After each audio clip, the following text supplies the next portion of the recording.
Aerial coverage brought to you by We are welcoming you back to the Beaver Stadium. Between the top 6 opponent here in State College. No Eagle Todd Blackledge. We expected a heavyweight fight. It's feeling like it so far. Yeah, I mean, both defenses are really slugging it out right now, coming up with stops in critical situations.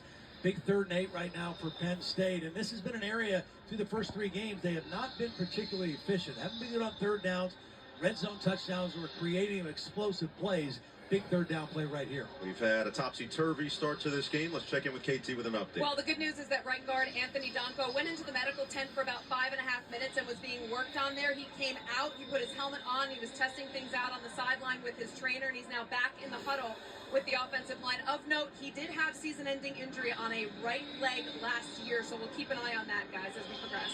All right, KT, thanks so much. Well, the good news for Penn State, you saw a little bit of the depth that they have in that offensive line. A couple of backups were in on that 4th down play where they converted for the 1st down, so that's a good sign. They feel like their offensive line is the best that they've had in the time that James Franklin has been here. Singleton has been the workhorse so far on this drive. Had the 4th down conversion. We are underway, quarter number 2. Also very good out of the backfield, catching the football. Get him matched up on a linebacker. That's a winning combination. Aller just 3 pass attempts so far. Aller, time ran out quickly. Now he's going to run it up. On the run, he's got it. And guess who? On cue, Singleton first. And a 1st down, Penn State. Well, this is a scramble route, and watch, he's going to come out and Betcher's got it covered. But because the scramble, Singleton kind of finds an opening and gets the 1st down. Right back to him up the middle, and Singleton will plunge forward to the 35. Quick snap count and also an unbalanced look by this Penn State offensive line. Again, Andy Kotelnicki will throw a lot of different looks at you defensively. And they like to use tempo. When we talked to Bryce Betcher, he said the biggest key, and what we didn't do well in the Big Ten Championship, on a lot of the explosive runs we gave up, we just didn't get our cleats in the ground. We were late getting the call, we were late getting lined up, didn't have our alignment correct, and that's going to be critical for us tonight. 7 straight touches for Singleton. He goes to the sideline. Allen back in there on 2nd down and 6. Give it to him. Allen nearly got away and then gets tripped up. Tuioti and Uyunglele combine on the stop.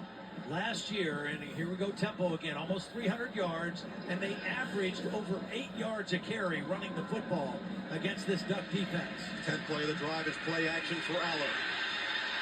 Aller rolls again, fires to the sideline, a little too high and out of bounds. Rapelier was the intended target. Mixon got the pressure on Aller, and it's 4th down. It's 4th down. You get the linebacker Mixon, who's going to come right in here, number 54, and then watch defensive end Blake Purchase, number 9, in coverage downfield on the backup tight end, and Drew Aller really nowhere to go with the football. So Ryan Barker is going to come in. It's a 49-yard attempt. He missed from 40 in the Big Ten title game last year. It would tie his career long, which he made against Maryland last season. Thompson the holder, Juszanski the snapper, and the lefty drills it. And it's good, and they're on the board with 3 points to Penn State. Long drive, 11 plays down the field, nearly 5 minutes off the clock. And Penn State pops the cork here at the Whiteout, 3-0, Nittany Lions. We'll be right back on the other side. Don't you go anywhere.